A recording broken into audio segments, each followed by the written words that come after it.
No, el plan efectivamente en una parte detalla lo que dices, aumentar la inversión de los diferentes motores, pero cuando te pones a analizar las partes más finas del plan, una palabra que se repite mucho es revisar.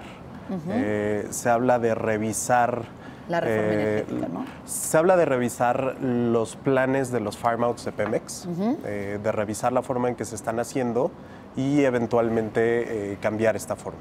Y también se habla de revisar las rondas de licitación. Entonces, en realidad creo que la manera correcta de pensar en esto es que México hoy por hoy tiene 3 motores de inversión para generar inversión petrolera.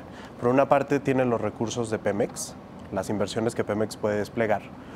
Por otra parte tiene las inversiones que generan las rondas y por otra parte están las inversiones compartidas a partir de los farm outs. Entonces, cuando te pones a pensar que la palabra revisar rima con aplazar en este contexto, estamos hablando de detener o pausar 2 de los motores que se han prendido para la inversión petrolera. Claro. Y detener los motores, por supuesto que conlleva un impacto, costo, ¿no?, a la inversión. ¿De cuánto? El impacto lo estimamos en total en $19,000 millones al año, que es una cantidad enorme, ¿no? México, como referencia, necesitaría $640,000 millones de inversión en los próximos 24 años. Estos son datos de la Agencia Internacional de Energía. Y el impacto con respecto a esa meta de detener las inversiones en rondas y en licitaciones implicaría más o menos $19,000 millones de dólares que México no podría captar. Está, por supuesto, la posibilidad, que es lo que se lee entre líneas del plan, de incrementar el presupuesto de Pemex y que sea Pemex el que tenga un presupuesto mucho mayor. Ahora, para llegar a $26,000 millones de dólares con Pemex se antoja un poquito difícil. Pemex ahorita invierte $7,000 millones de dólares. Entonces es un incremento de 260% para poder llegar a lo que un sistema, una industria, te puede dar de una forma muy natural y de una manera mucho más ordenada, mucho más diversificada, con un mucho mejor manejo de los riesgos. No, y difícil destinar más recursos a Pemex con los recortes que se han tenido que hacer al presupuesto y con los que se planean hacer, por ejemplo, en la administración de López Obrador, si es que llegara a la presidencia, ¿no? Sí, por supuesto. Parte del crecimiento en los recursos a Pemex al final, digamos, de 2012, 2013, fue a partir de deuda. Y Pemex ha estado presionada en la capacidad de recursos que puede desplegar porque su capacidad financiera, como la de cualquier empresa, es limitada. Una cosa que dice el plan, que es interesante, es usar o buscar que los IEFORES puedan invertir de una manera más activa en Pemex. Y aquí nada más hay que ponerlo en contexto. Detener las rondas, detener los farm outs por 6 años, de acuerdo con las cifras que acabamos de platicar, implicaría $114,000 millones de dólares perdidos que no se están invirtiendo.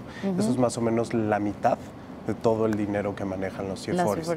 Entonces, la proporción es muy grande y a veces cuando hablamos de inversiones en el sector petrolero suena que algunos arreglitos o algunos cambios marginales podrían dar mucho, pero esta es una industria que se mueve con acción masiva, con inversiones masivas, y cuando estás desplegando esta cantidad de recursos como país, lo que más te conviene es que sea de una forma diversificada. Si pones todos los huevos en una canasta, en una industria de riesgo, no estás siguiendo los principios básicos de la inversión, ¿no? No es la mejor manera de pensar en esto. Claro, además de que dices estas inversiones masivas, pues también son inversiones a largo plazo, ¿no? Que si se frenan por unos años, pues se pueden perder inversiones millonarias. Sí, por supuesto. Está un tema muy importante que es México ha podido ahorita atraer inversiones muy significativas y generar compromisos importantes a partir de las rondas porque se sobreentiende que el ritmo permanece. Estas compañías no piensan en entrar a México y entrar a un solo campo, a un solo bloque. Claro. Muchas veces están pensando desplegar los recursos a lo largo del tiempo y continuar incrementando su posición en México.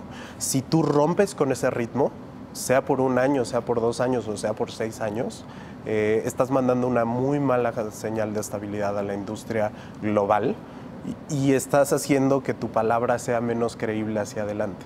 Entonces, una de las características más importantes de la reforma que debería de seguir es la recurrencia, es la constancia, es la perseverancia. Los grandes proyectos, esto creo que intuitivamente hace mucho sentido, los grandes proyectos, las grandes edificaciones solo se logran construir siendo muy persistente en lo que estás haciendo. Y claro, eso es lo que México debe estar pensando mientras piensa cómo revertir la tendencia negativa de la producción petrolera. Bien, pues muy interesante este análisis que hacen, Pablo, en Pulso Energético sobre el costo que podría tener el aplazar estas inversiones de las rondas, 19,000 millones de dólares al año a México, si es que pues Andrés Manuel López Obrador llegara a la presidencia e implementara pues este plan que ya hemos platicado en diversos espacios en El Financiero. Muchas gracias por el análisis, seguiremos platicando al respecto. Muchas gracias, Susana. Gracias, Pablo Zárate, director de información de Pulso Energético. Nos vamos a otros temas porque Jessica Pacheco, directora